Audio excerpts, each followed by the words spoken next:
ಹಾಗೂ ನೈಜ ಸುದ್ದಿಗಳಿಗಾಗಿ ವೀಕ್ಷಿಸಿ ಸತ್ಯ ಸುದ್ದಿ ನ್ಯೂಸ್. ವೀಕ್ಷಕರೇ, ಸತ್ಯ ಸುದ್ದಿಯಲ್ಲಿ ನಿಮಗೆ ಸ್ವಾಗತ. ಭಾರತ ದೇಶ ಕಂಡಂತಹ ಹೆಮ್ಮೆಯ ರಾಜಕೀಯ ನಾಯಕಿ, ಜಗತ್ತಿನ ದಿಟ್ಟ ಮಹಿಳೆ ಇಂದಿರಾ ಗಾಂಧಿ ಹರಿಹರ ತಾಲೂಕಿನ ಮಲೆಬೆನ್ನೂರಿನಲ್ಲಿ ಮಾಜಿ ಪ್ರಧಾನಿ ದಿವಂಗತ ಇಂದಿರಾ ಗಾಂಧಿಯವರಿಗೆ ಯಾವ ರೀತಿ ದೇಶ ಜನರು ಕೈ ಹಿಡಿದಿದ್ದರು, ಅದೇ ಮಾದರಿಯಲ್ಲಿ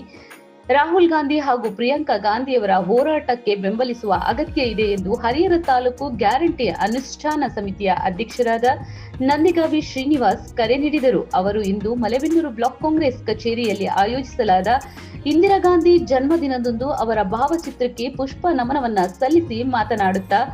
ಪ್ರಸ್ತುತ ದೇಶದಲ್ಲಿ ಪ್ರಜಾಪ್ರಭುತ್ವ ಉಳಿಸುವ ಹೋರಾಟ ನಡೆಯುತ್ತಿದ್ದು, ಅದು ಇಂದಿರಾ ಗಾಂಧಿ ಭಾರತದ ಉಕ್ಕಿನ ಮಹಿಳೆ ಮಾತ್ರ ಆಗಿರಲಿಲ್ಲ, ಜಗತ್ತಿನ ಅತ್ಯಂತ ದಿಟ್ಟ ಮಹಿಳೆಯಾಗಿದ್ದರು ಎಂದು 1971ರಲ್ಲಿ ಪಾಕಿಸ್ತಾನದೊಂದಿಗೆ ಯುದ್ಧ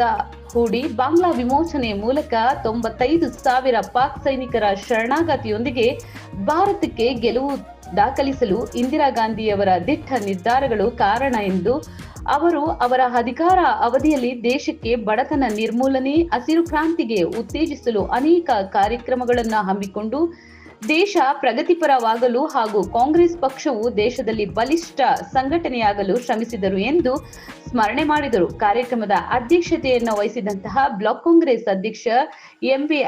ಅಬೀದ್ ಅಲಿ ಅವರು, ಸ್ಥಾಯಿ ಸಮಿತಿಯ ಅಧ್ಯಕ್ಷ ಶಬೀರ್ ಖಾನ್, ಮುಖಂಡರಾದ KP Gangadhar, Syed Zakir Ahmed, Fakruddin, Ali Ahmed, B Rehman, MB ಫೈಜುಮುದ್ದೀನ್,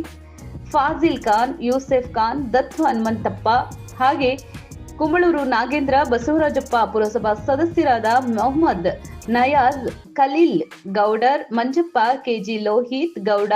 Dadapeer, Brohan, Ali, Mahesh ಉಪಸ್ಥಿತರಿದ್ದರು. ವರದಿ ಸೈಯದ್ ಇರ್ಫಾನ್, ಸತ್ಯ ಸುದ್ದಿ ನ್ಯೂಸ್ ಕನ್ನಡ, ಹರಿಹರ. ಇಂದಿರಾ ಗಾಂಧಿನಾಗಿ ನೋಡಿ ಮುಂದೆ ನಾಯಕ